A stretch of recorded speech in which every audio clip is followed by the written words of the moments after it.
Welcome back to the preview show for week 3 of the Australian Cup Carnival at the Meadows this Saturday night. We've already got the Australian Cup under our belt, a preview of that, and also the Group 1 Rookie Rebel over the 600 metres. And now it's time to chime in to the Fanta Bale Stayers, Smithy, at Group 1 level.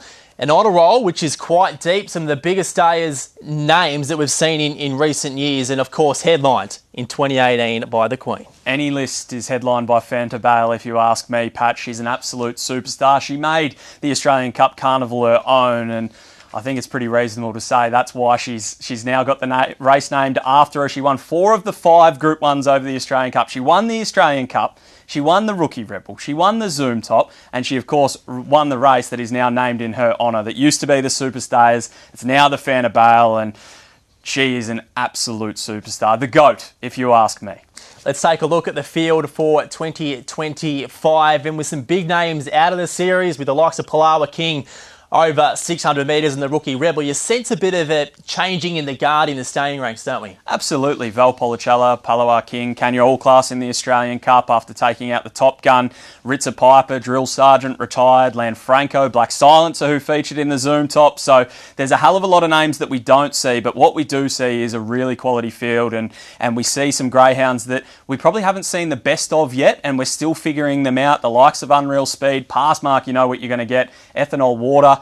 She's already a 2-time Group 1 winner as well. So this is definitely worthy of a Group 1 and a speed map that's pretty clear-cut as well. Let's get into the heats from last Saturday night, starting with the one that was won by Ethanol Water. And, of course, the other one to progress, other two to progress out of this race was Shake and Bake running the pink rug, Flying Envy the 7. But this was a really confusing race, Smithy, because we were disappointed by Ethanol Water in the Zoom Top the week prior. She was better this time around, but still feels like there's so much to learn, because her last 100 metres in this run was about 6 to 7 lengths better than what it was in the Zoom Top. So it's really hard to know what to expect from her this week. But she wasn't able to burn the candle at both ends. She came out really nicely. She had her nose in front going into that first split, and then she got swallowed up. Her mid-race pace probably wasn't quite there, but this is where she takes off again. And as you mentioned, her last 100 metres was really, really good. She takes over from Shake and Bake and Flying Envy, who hadn't really had a good grounding over the 700 metres like Ethanol Water had. So she was expected to run over the top of them late.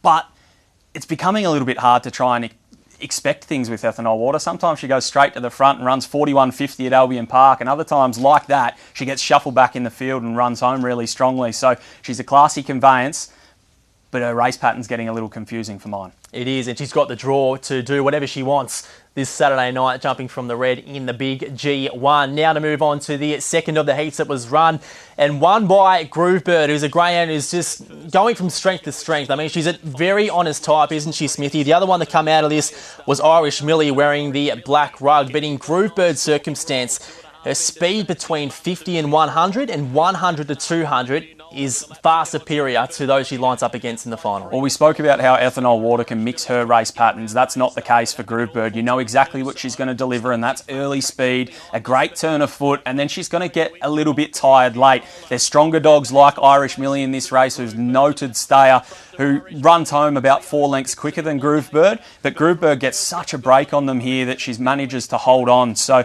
that's what she's going to do. That's the key to her race on Saturday night, is getting out in front and staving them off late. She set a PB in the Zoom Top and lowered that in her heat of the Fanta Bale last weekend. Now to turn our attention to the favourite in this Fanta Bale Stayers. That is Unreal Speed, who's recently resumed to racing in the Zoom Top after so long off the track. He's the one who wins this heat. Of course, Late Night News is one who hits the line really well. And a sense with him, we haven't seen the best of him yet at the Meadows, but Unreal Speed is the one that stands out, Smithy, with an amazing mid-race pace. Well, on paper, heading into this heat, this looked like a race that had plenty of questions for these young dogs to answer. Late Night News, Unreal Speed. You see Unreal Speed taking off here, and his mid-race burn is electric.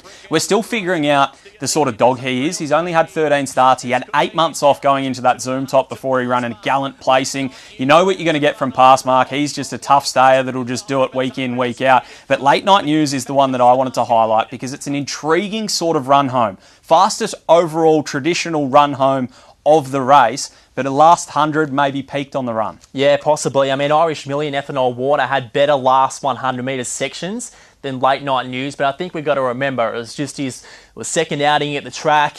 He's still a baby. He's just turned 2 years of age, so plenty of improvement left from him. But this is a great race. A lot of attention will surround Unreal Speed. Who do you think is going to take it out?